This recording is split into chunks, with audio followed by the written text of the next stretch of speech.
You know, it's like a bad movie that plays over and over and over and over again. Please listen carefully.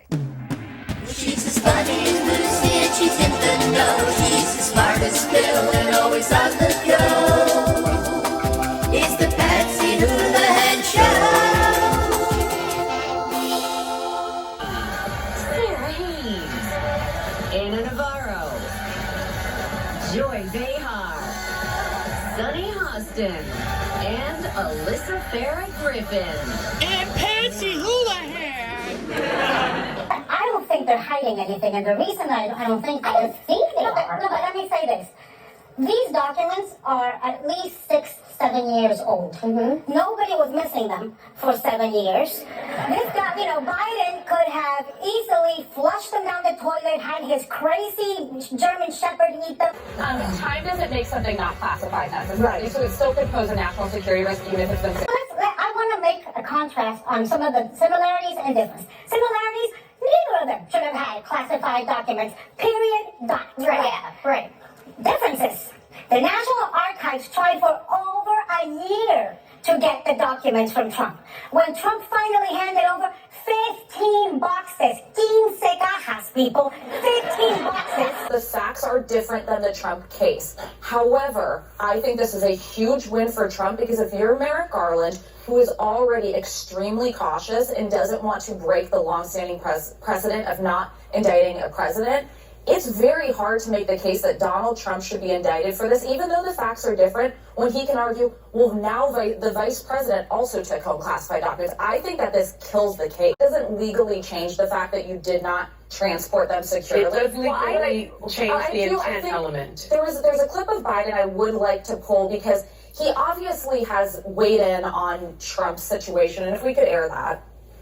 When you saw the photograph of the top secret documents laid out on the floor at Mar-a-Lago, what did you think to yourself, looking at that image? How that could possibly happen, how anyone could be that irresponsible. And I thought, what data was in there that may compromise sources and methods? By that I mean names of people who helped, or et cetera.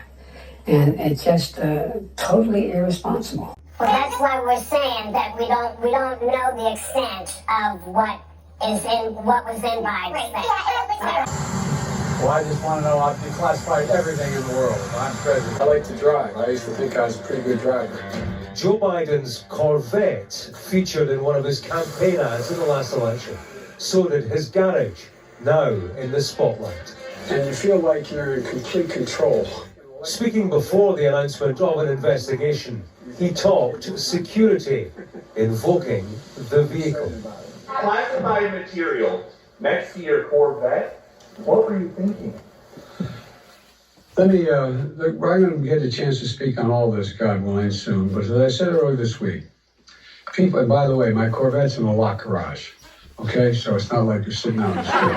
Someone explain to me, A, how it's possible that after all this time, nobody knew this? Because to me, if you're missing classified information, I don't mean to laugh, but in my house, if stuff is missing, I know it's missing. Does it feel like Oppo research to you? Does it feel like the Republicans are behind it? Look, let's just cut to the chase, okay? Nothing's gonna happen to Trump. Nothing's gonna happen to Biden, okay?